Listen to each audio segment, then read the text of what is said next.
Մատորա։ Արի համարենք, որ մատորը, հա։ Շնորհակալություն։ Ողջույն։ Վերջապես եկավ այն պահը, երբ մեր այսքան նախապատրաստվելը պետք է գալու։ Խոսքս Օսկարի 98-րդ մրցանակաբաշխության մասին է։ Շաբաթներ շարունակ մենք փորձեցինք միասին ծանոթանալ, թե ինչ ֆիլմեր են ընդգրկված այս մրցանակաբաշխության ընթացքում։ Այնպես որ պատրաստիր արդեն այն բոլոր համովիկները, որ սիրում ես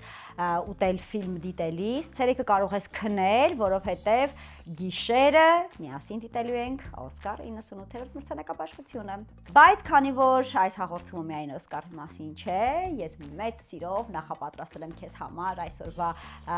եթերը, որպեսզի իմանաս, թե շաբաթվա կտրվածքով ինչ հետաքրքիր տեղեր կարող ես գնալ եւ ժամանցդ ինչպես կազմակերպել։ Ինչ կապ ունեն Շերը, Շեքսպիրը եւ Բոկաչոն իրար հետ։ Այս երեք տաղանդավոր մարդկանց այսօր մեկ բան է միավորելու, այն, որ նրանք հայտնվելու են Step by Step-ի այս էպիզոդի մեջ։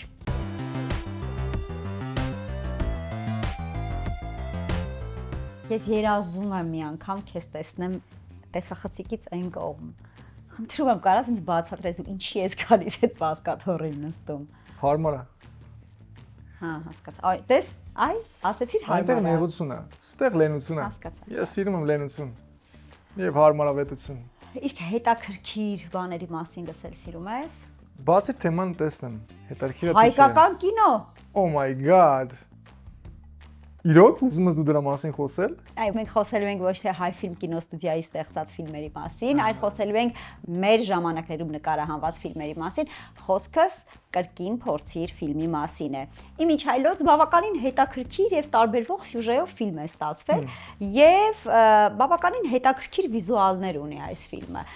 Եվ այս պահին իհարկե ընթանում է Հայաստանի գրեթե բոլոր կինոթատրոններում։ Կարող է իրիկուն ունենանք մի հատ կինո նայենք։ Հերիք չի կինո նայենք։ Արի տունը նայենք։ Օնլայն կարող եմ դիտել։ Դեռ ոչ։ Կրկին փորձիր ֆիլմը պատմում է մի երիտասարդ տղայի մասին, ով իր սիրած աղջկա դրական պատասխանին արժանանալու համար վաճառում է իր հոգին ու 6 ցանկություն իրականացնելու հնարավորություն ստանում։ Ինչպես ասում են, զգույշ եղիր, թե ինչ ես ցանկանում։ Մեծահարուստ լինելուց մինչև Սայաթ-Նովայի ժամանակակիցը դառնալ։ Ահա թե ինչպիսի բազմազան արկածների մեջ է հայտնվում մեր հերոսը։ Ֆիլմի ստեղծագործական կազմը փաստում է, որ միասին աշխատելը բավականին հեշտ եւ հաճելի է եղել, որովհետեւ նախկինում միասին համագործակցելու փորձեր ունեցել են։ Բայց կինոհրապարակում երկու հոգի են եղել, որ ոչ մի կերպ չէին ուզում միասին աշխատել։ Դե չէ, նրանք ողերմ թշնամիներ չէին։ Նրանք ամուսիններ են։ Խոսքս Գարիկ Պապոյանի եւ նրա տիկնոջ Մարիաննա Վարդանյանի մասին է, որ անընդհատ խուսափում էին միասին ստեղծագործել կամ նկարահանվել, բայց արի ուտես, որ կրկին փորձիր ֆիլմը նրանց ստիպեց միասին հայտնվել նույն կինոհրապարակում։ Պրեմիերայի ընթացքում հեղինակները որոշ փակագծեր են բացել ու խոստովանել, որ օգտագործվել են մի շարք նորարարական պրակտիկ ու վիզուալ էֆեկտներ։ Ֆիլմի ռեժիսորներն են Արման Սարգսյանը եւ Գրիգոր Գասպարյանը։ Դերերում Գարիկ Պապոյան, Սոնա Մաթևոսյան, Լուիզա Ներսիսյան եւ Մարիաննա Վարդանյան։ Կրկին փորձիր ֆիլմը կարող եք դիտել Հայաստանի բոլոր կինոթատրոններում եւ չմոռանամ նշել, որ տոմսերը կարող եք պատվիրել իմ սիրելի գործընկեր Ticket System-ի պաշտոնական կայքից, մուտք գործելով ticketsystem.am կամ էլ ներբեռնելով հավելվածը նախատեսված iOS կամ Android համակարգերի համար։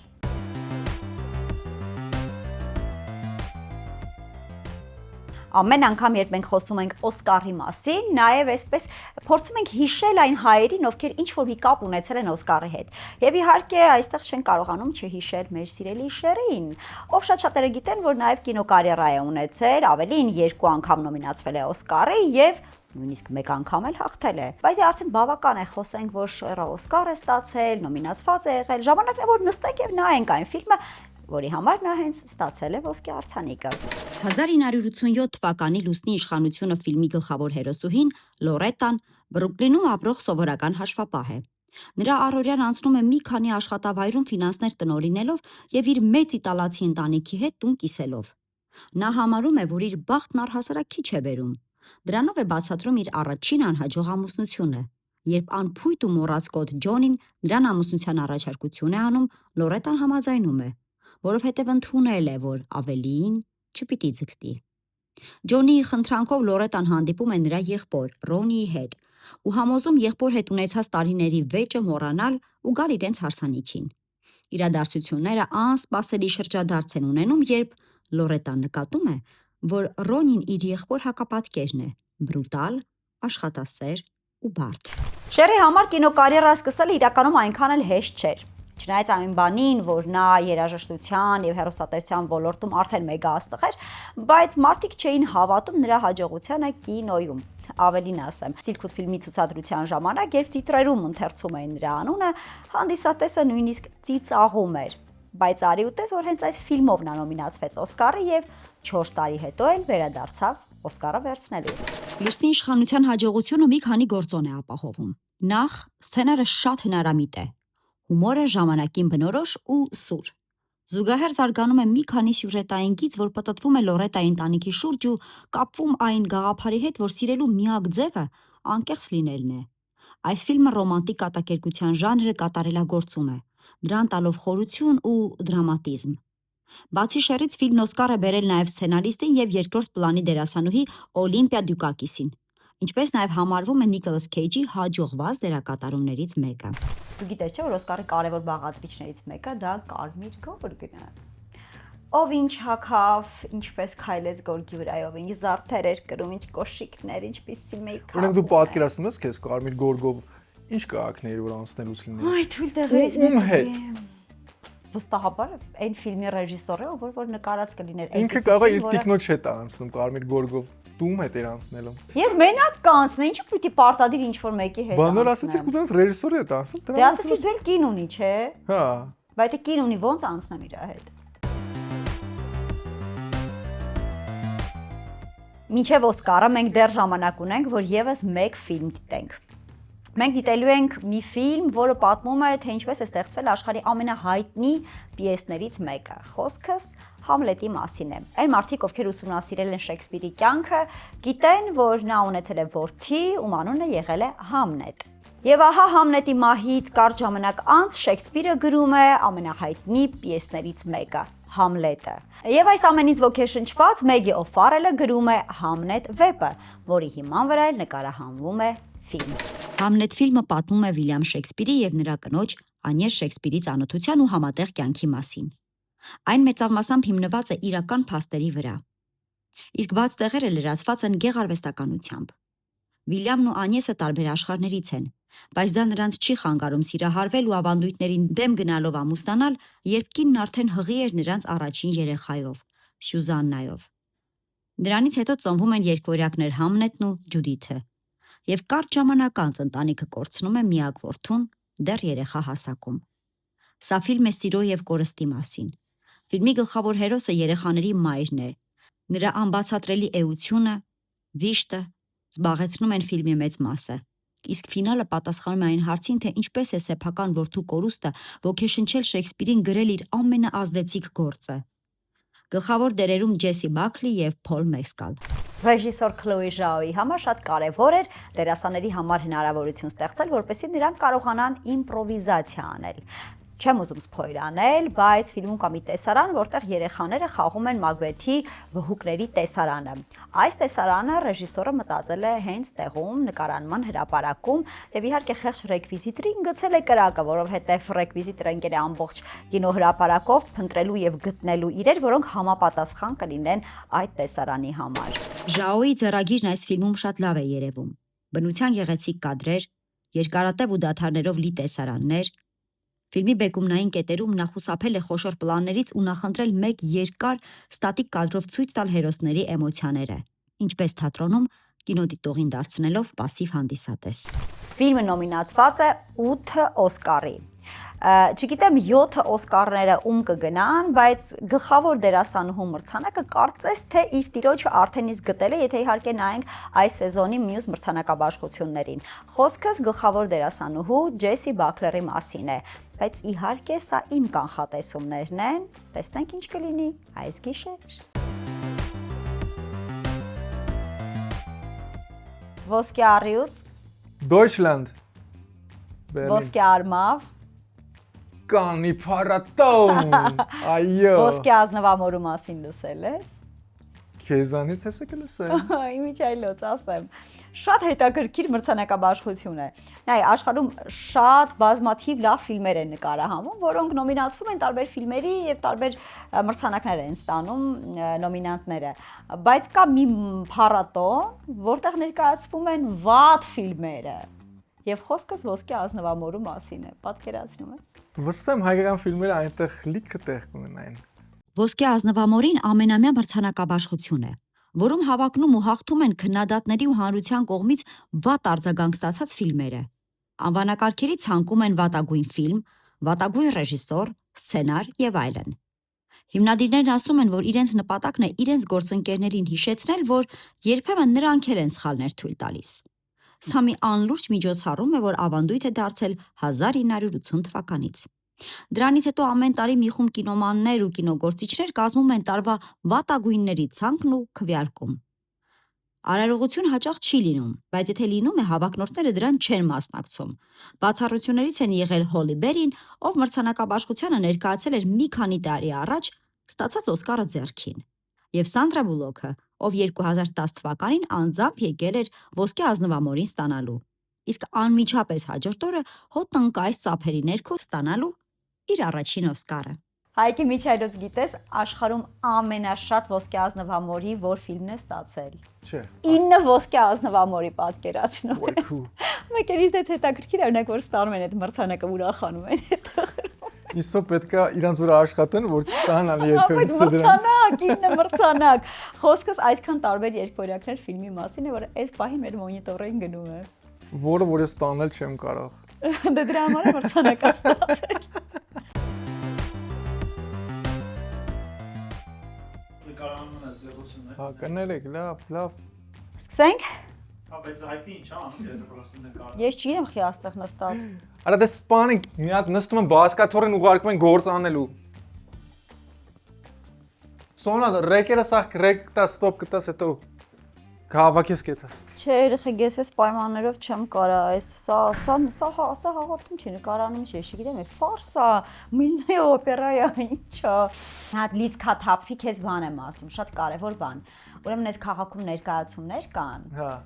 Առհասարակ։ Հա, չգիտեմ խես ասում, բայց ասել եմ։ Կան ներկայացումներ, որոնք շատ չեն խաղում, բայց միշտ հանդիսատեսը սպասում է։ Ավելին ասեմ, անդադ խաղացանկը նայում ես այդ թատրոնի, տեսնես դրել են այդ ամիս այդ ներկայացումը, չեն դրել։ Եվ պետք է ասեմ, որ այդ ներկայացումներից մեկն էլ Գաբրիել Սնդուկյանի անվան ազգային ակադեմիական թատրոնում Դեկամերոն ներկայացումն է, որը գրել է Բոկաչոն, գիտես, այս ստեղծագործությունը,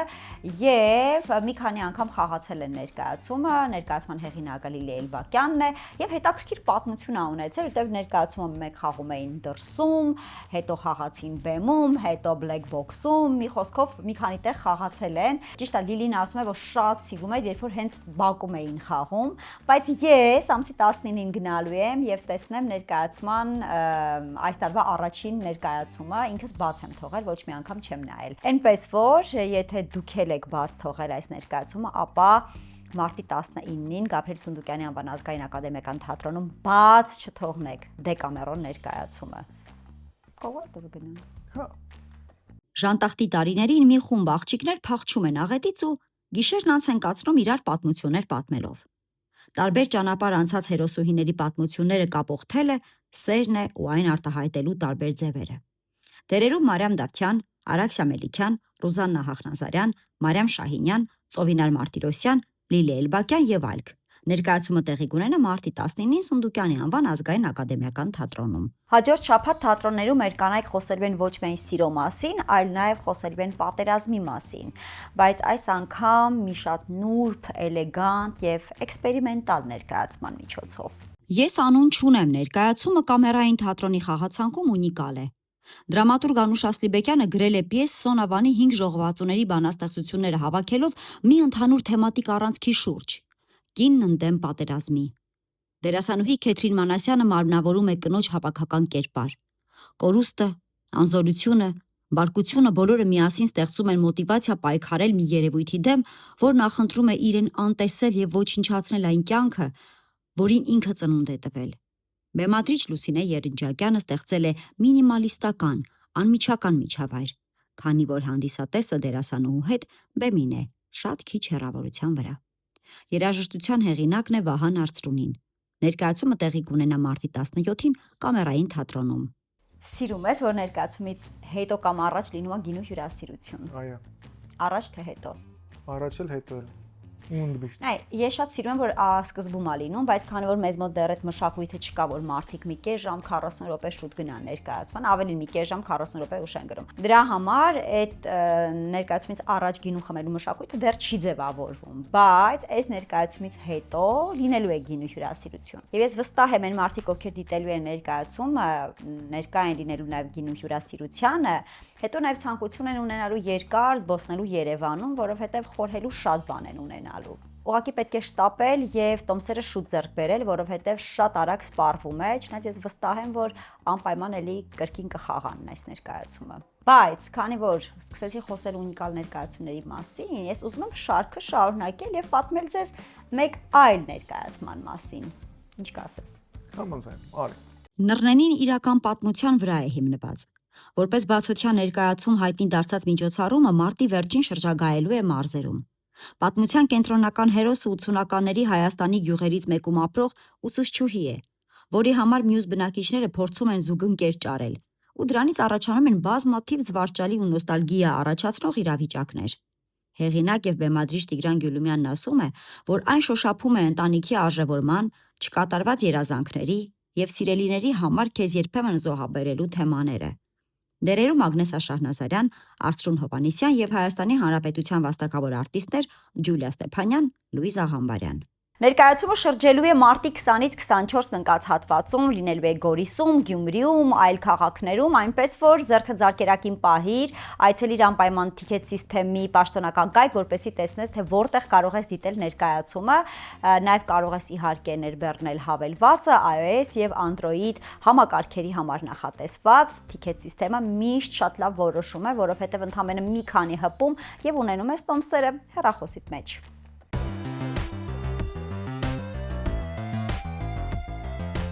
Երկար ժամանակ է ինչ նփակում բորբոսն է տիրում։ Եվ քանի դեռ ինձ գժիտեղ չեք դրել, խնդրում եմ անպայման այցելեք նփակ դիտելու Մարիամ Ալեքսանյանի բորբոս կոչվող ցուցադրությունը։ Ցուցահանդեսի հիմքում Մարիամի 3 տարվա մտորումներն են հարաբերությունների մասին։ Այն իրենից ներկայացնում է մի ամբողջական ինստալյացիա, սեղան ու կոտրված սպասք, վերակառուցված հեղինակի կողմից պատրաստված նուրբ գործվածքով, որը բորբոսի մարմնավորումն է։ Հեղինակն ինքը ցուցադրության մեսիջը մեկնաբանում է այսպես. բնական ընտրության մեջ ամեն արարած հարմարվում է իր պայմաններին, որ կարողանա գոյատևել։ Բորբոսը կենդանի է, որ ծնվում ու գոյատևում է այլ կենդանի արարածի կենսական ուժի հաշվին։ Մարդու համար գոյատևումը, շարունակականությունը դրսևորվում է հոգատարության եւ կարեկցանքի միջոցով։ Իսկ դրանց բացակայության դեպքում բորբոս է առաջանում։ Գուցե բորբոսը հոգատարության արկայության դեպքում միավորում է կոտրված մասերը, լցնում դատարկությունը, իսկ գուցե բորբոսը միայն միացման պատրանք է ստեղծում։ Ցուցադրությունը հասանելի է մինչ մարտի 27-ը, նփակում, մուտքն ազատ է։ Նփակը միշտ յուրահատուկ էքսպերիմենտալ, նորարարական, վերջի վերջո փորձարարական հարթակ է եղել։ Եվ ես շատ օքեյ եմ, որ կարող է օրինակ ցուցադրությունը բորբոս կոչվել կամ օրինակ բորբոսի մասին լինել։ Օրինակ Դավիթ Կարեյանը դեռ մի 30 տարի առաջ շատ հետաքրքիր ցեխով ցուցադրություն էր արել։ Այսինքն սենյակ էր, ես հետո դրա վերականգնված տարբերակն եմ մի փոքր տեսել, ես լրիվ ցեխով բայց ոնց որ ոչ մեկիդ հետաքրքիր չի, հա, էս։ Ավելի հետաքրքիր բան է կատարում։ Էս ինչ է։ Das ist Wolfenstein 1920. Էս իսկականից խաղ է։ Հա, 92 թվականի։ Էլի ուզում ես խաղաս չեմ տալու, որովհետև վատ ես խաղում։ Խնդրում եմ։ Ադի լավ էլի թող խաղամ, հա։ Լավ, մի հատ բացատրի, մի հատ բացատրի։ Բացատրեմ վերցում ես։ Ինչ ես անում։ Խաղում ես, կերակում ես։ Անցնենք երեխեք մեր գործին, իրոք այդ խաղ-մաղ վերջացրեք, էլի։ Բոլոր այն մարդիկ, ովքեր սիրում են կենդանի երաժշտություն, լայվ համերգներ եւ ուզում են վերհիշել, թե ով է շոուանում,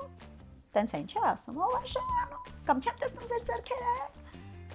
Այո։ Այ իրենց համար շատ լավ նորություն ունեմ։ Հայկական փոփի ամենահետաքրքիր երկու ձայները Արամ Էմպետրին ու Սոնան ապրիլին շրջագայելու են Հայաստանի քաղաքներով։ Վանաձոր, Գյումրի, Կապան, Աշտարակ, Աբովյան,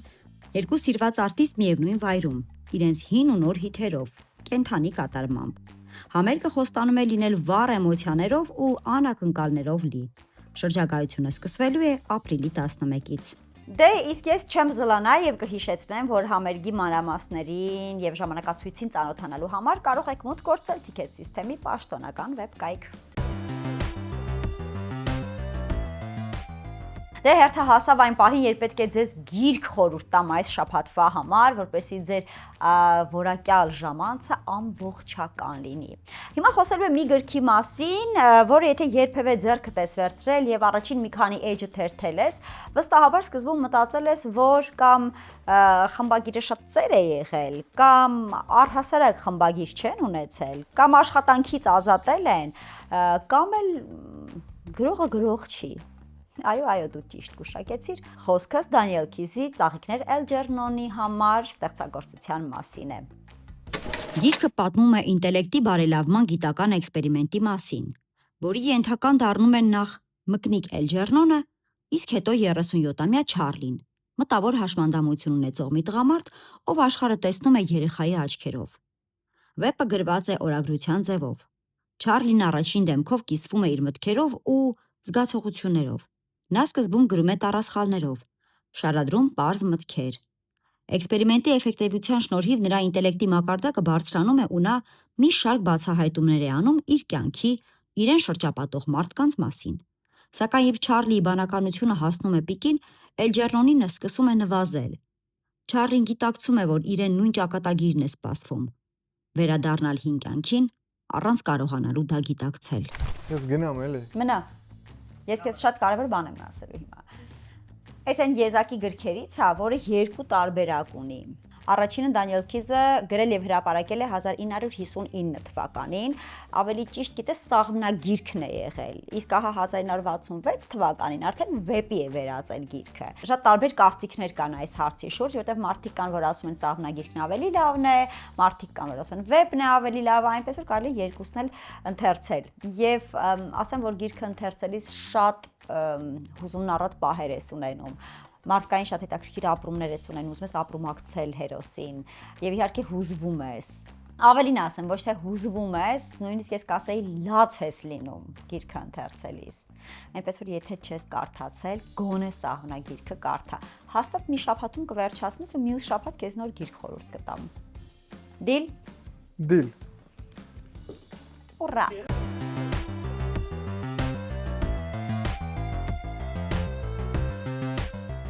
Ուզում եմ հատուկ շնորհակալություն հայտնել բոլոր այն մարդկանց, ովքեր դիմացան այս 20 քանի րոպեն եւ դիտեցին հայկական YouTube-ի ամենավատ հաղորդումը, Step by Step-ը։